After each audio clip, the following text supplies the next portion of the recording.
I'm glad you're here. So I'm sitting here today with my friends, Laura and Renee. It's official. We're not working on the A++ anymore. It's official. It is? We're A++ beach bums.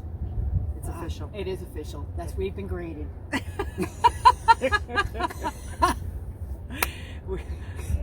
The beach said, you win. Everyone on the beach said, you win. That's right. Yes, yes. So I wanted to tell a story today. It's a story that people have asked me on my channel. And I said, one of these days I'm going to tell the story. And I thought, instead of just sitting in the van by myself telling the story, I'd tell the story to these two too at the same time. I got a stiff neck today. So if I look like I'm going like this, it's because my head feels like it weighs 50 pounds. My neck won't hold it up. It was just the way I slept. It will be gone in a couple of days. So the story I want to tell is about my spiritual journey. When I first began my spiritual journey, maybe about 9 years ago, 8 or 9 years ago. So I would not say that I was not atheist. I was definitely agnostic. I was like, I don't know and I don't care. That's basically what I was thinking. I don't know and I don't need to know. I don't need to know anything. I know that I didn't pray. I didn't go to church. I didn't talk about God. I didn't talk about fate. I didn't talk about anything like that. And but when I was in a situation, if I was in a situation where there was like a crisis ahead, whether it was like something with my kids or it was something in the car driving, whatever, I would find myself going, oh, please God, please God, please God, please God, you know? And I found that interesting. When I would look back on it, I found it interesting. So I just started to get curious. I started to get curious about it. And I think it happened when I wasn't medicating myself with alcohol and cigarettes and food and just kind of lost in that whole cycle. I just became I became intrigued by it. So, you know, I would like think about it, but I wasn't like really actively doing anything. So this woman that I happened upon, it was in a conversation with other people, and she said, you know, if it wasn't for my angels, I don't know where I would be today. And I thought, angels? Oh, I wonder what the angels are doing for her. I love angels. Like, I love the idea of an angel, and I would have angel statues, and I never thought of them as anything religious or spiritual. I just thought they were just pretty, you know? And I thought, like, wow, I suppose I could think of like an angel way more than I could think about, you know, the man with the beard you know what I mean? The man with the beard and the white robe. I wasn't on board with that, you know, but I was like, I could be on board with angels. So I got this woman's phone number. I didn't really even know her, but somebody I knew her. And I called her. And I was like, you know, do you remember me from the other day? And I said, I just want to ask you a question, and if it's too personal, it's okay to, you know, you don't have to answer it. But when you said, if it wasn't for my angels, I don't know where I'd be right now. What angels are you talking about? Like, what, how does that look? Like, what does that look like, you know? So she just started telling me, she's naming all these angels, this angel, the guardian angels, and the names of all the different angels, and this one's for healing, and this one's for guidance, and this one's, you know, so she's protection, all the different angels, and she's like, you know, you just call in the angels that you need. And I thought, but like, how do you know they're there, you know?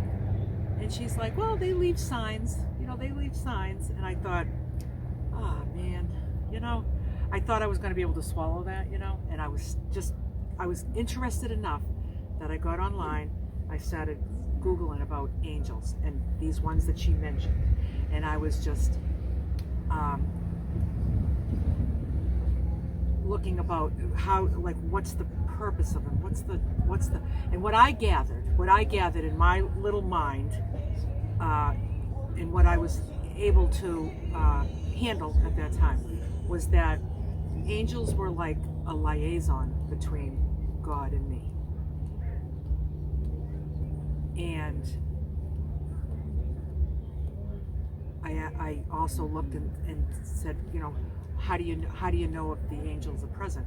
So this, what it said online in countless places, was that they leave signs, and they're usually in feathers or coins. So I thought, all right, well, that's interesting, right? So I chewed on that for a few days, and I felt myself very, very curious, you know. So one night I was going to bed, and I said, when I get up tomorrow morning, I'm going to talk to my angels and ask for a sign, because that's what they said online. Just ask for a sign. So I said, I'm going to talk. So I got up the next day, and I was just like, this is the day, right? So I sat in my chair, and I was like, hello, angels. Are you here? I'm here talking to myself. Maybe not, but it sure looks that way, right? And I said, so I'm opening myself up to the idea that my bedroom is filled with angels, and I just want a sign. Give me a sign. So I was like, all right, enough of that. And I had to get in the shower. I worked at it. I was still working. Get in the shower, get ready for work, go take the bus, get to work. So I sit down at my desk and turn on my computer.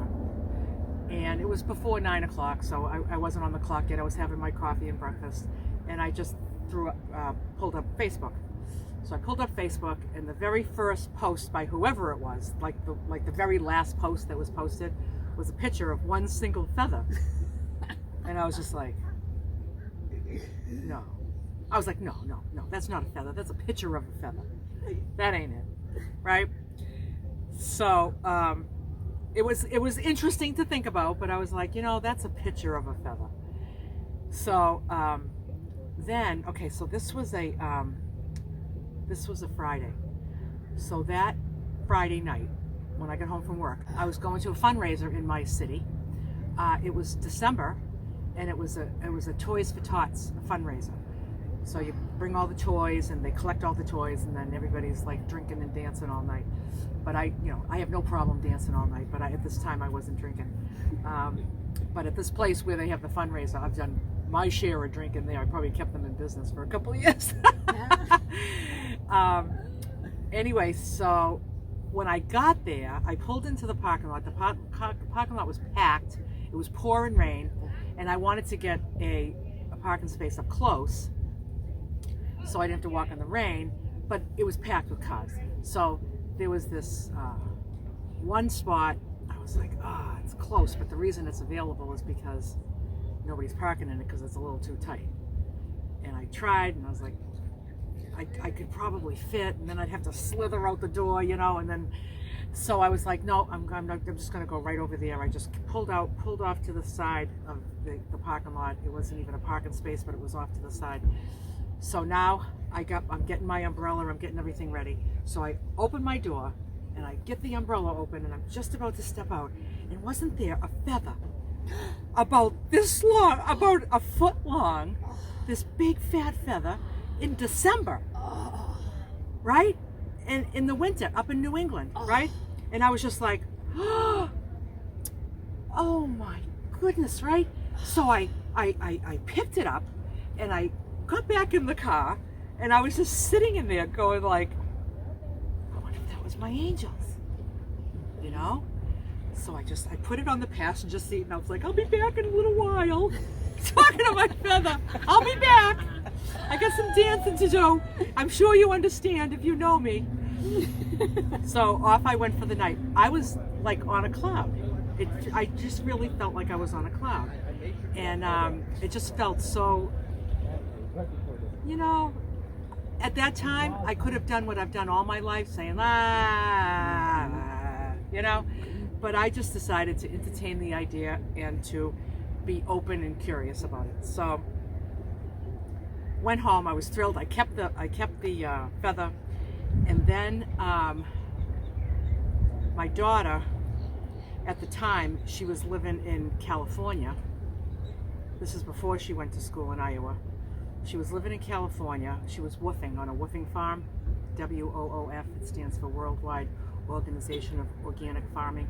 So you just go to farms and work in exchange for room and board. So this is how she did some traveling. So she was on a woofing farm in California with this other people were doing it too.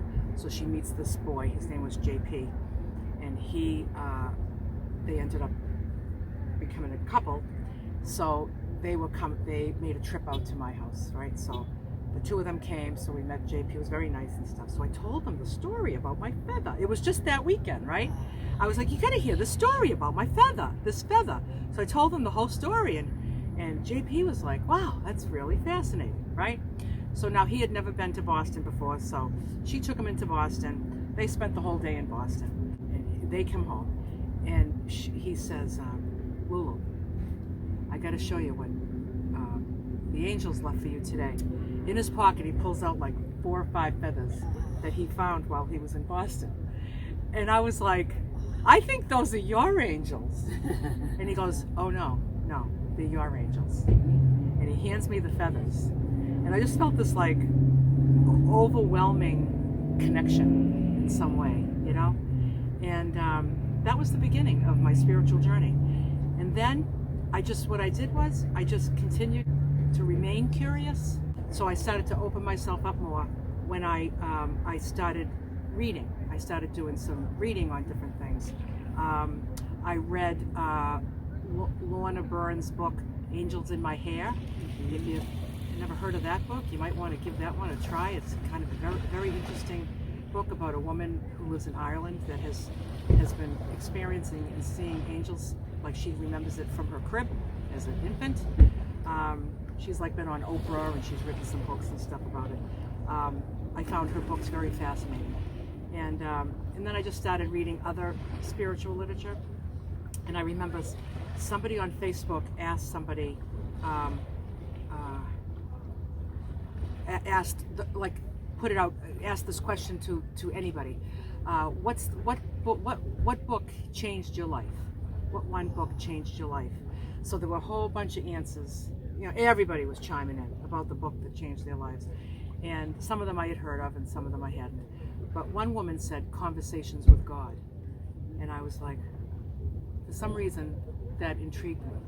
So I looked into it, got them from the library by Neil Donald Walsh. There's a book 1, book 2, book 3. So I got the book 1, fascinated.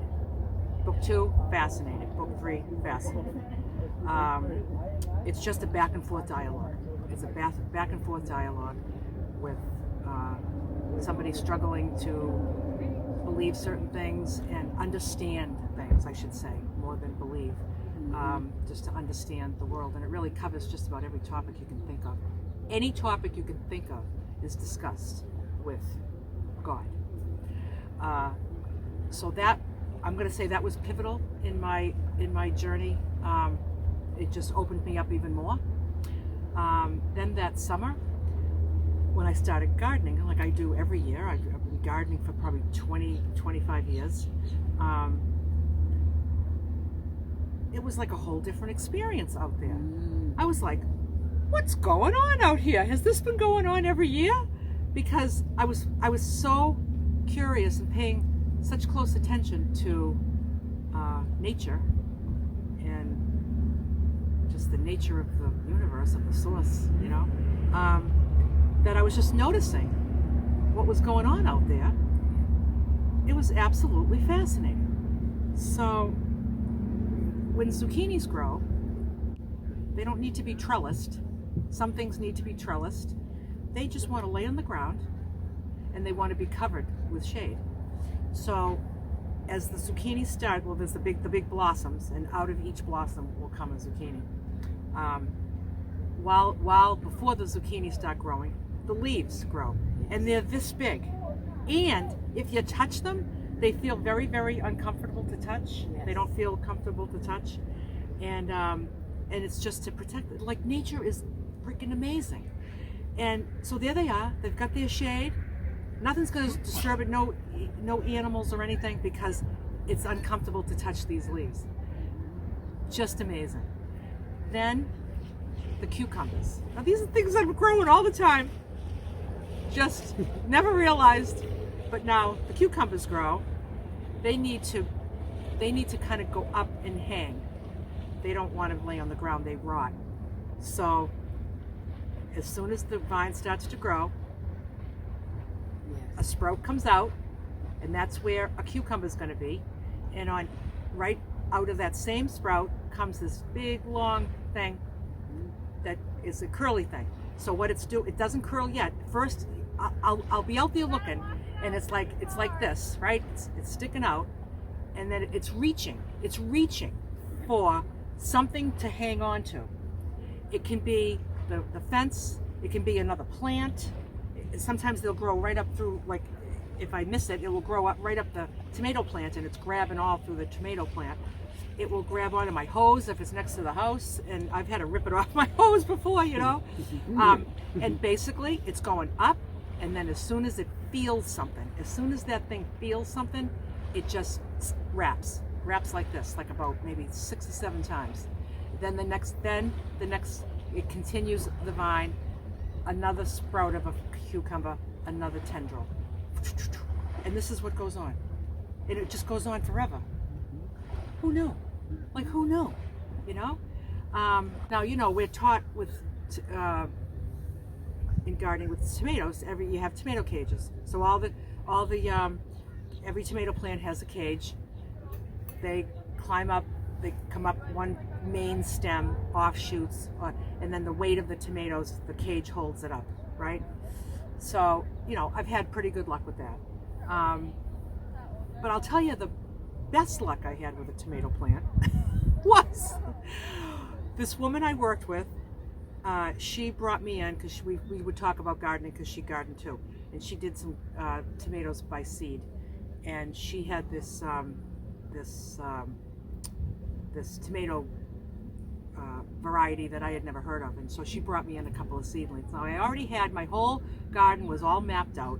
I had every inch was planned out, every trellis was in place, every cage was in place, and I was like, I'm thinking, I don't have any room for these seedlings.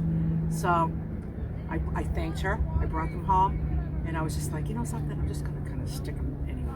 Just stuck them in the ground. It was like right next to like a cement block. It was right next to like my fence. Like, so here's like my fence, and then here's all the things all lined up in a row, and I just stuck it right there. I just did that, I think, because I didn't want to throw it away, and I had nowhere to put it, so I just stuck it there. So that thing starts growing. It's not being trellised. It's not caged. It is getting watered, because everything was getting watered together. I wasn't pruning it. I wasn't tending to it. I wasn't picking off dead leaves. I wasn't doing anything. That thing grew up, and it went over the fence, and it flopped down, of course, because now it's growing these tomatoes this big, right? Goodness. And it's flopping down because of the weight, so it doesn't have the cage that, you know, it was man-made. It was like, that's man's idea of how tomatoes should grow, right? But then there's just like God's plan, you know? And I'm telling you, the best tomatoes I ever grew came off of that little itty bitty teeny seedling that girl gave me, you know? And just amazing, just amazing. So nature can really take care of itself. It really is amazing. So today I have a 3-ring binder that I keep just some writings and some different things that I've come across, all my kind of spiritual things of interest that I've printed or I've written, and I 3-hole punch and put them in this binder. So this binder has like a little front pouch, a clear pouch, and I have all my feathers in there. And I took a picture of it, and I'll put it right here. Those feathers are very important to me. They remind me of just possibilities for all of us to open our minds to whatever level. We don't have to, I just feel like right now, I feel like I'm in church. It feels like church, when I'm with people and we're just talking about things that matter, which is what we're doing an awful lot of. It just and then this ocean behind me, this is my church. This is where I congregate. And these are my parishioners.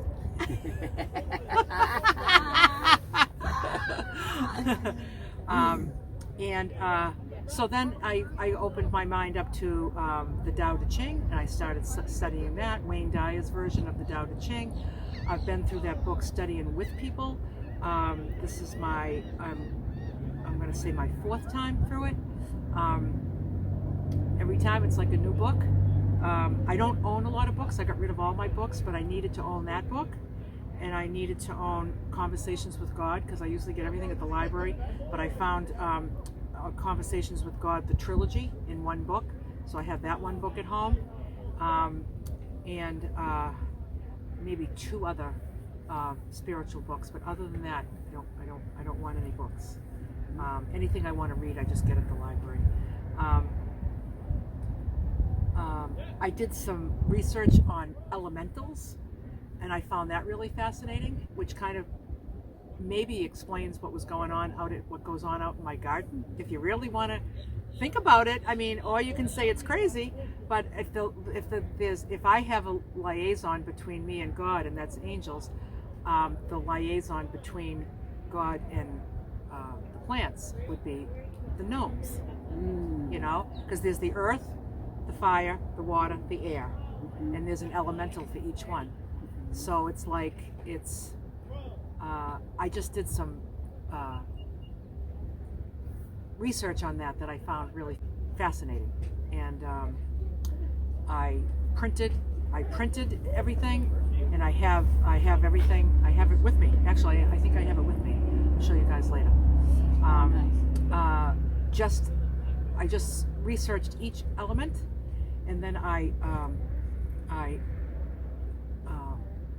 read everything about each one, and the things that I could that I found palatable, the things that I found that I could relate to, maybe, or entertain the idea that it may be true. I snipped all those words out, and I'll put all these words together. Some things didn't sit right with me, and I found the most simple things that they were saying about it resonated with me. I loved the idea that the elementals are playful, and the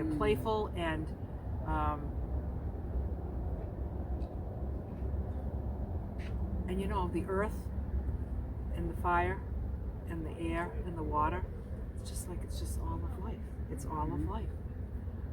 Kind of like not living without any of those, and do they need help from the source the way I need help from the source?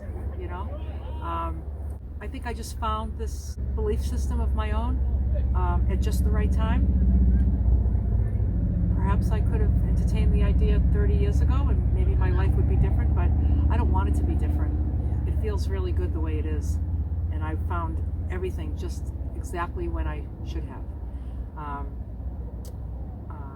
Because I don't believe anything happens by mistake.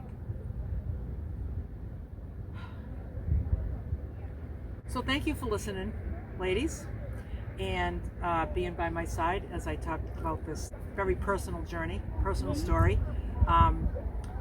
It's just a real exciting time of my life, because I was in my late 50s when this came to me, and I just don't look at anything the same as I ever did. And it's a true gift. It's a true gift that I was blessed with the open-mindedness, and I just decided to listen. Just listen. So bye for now.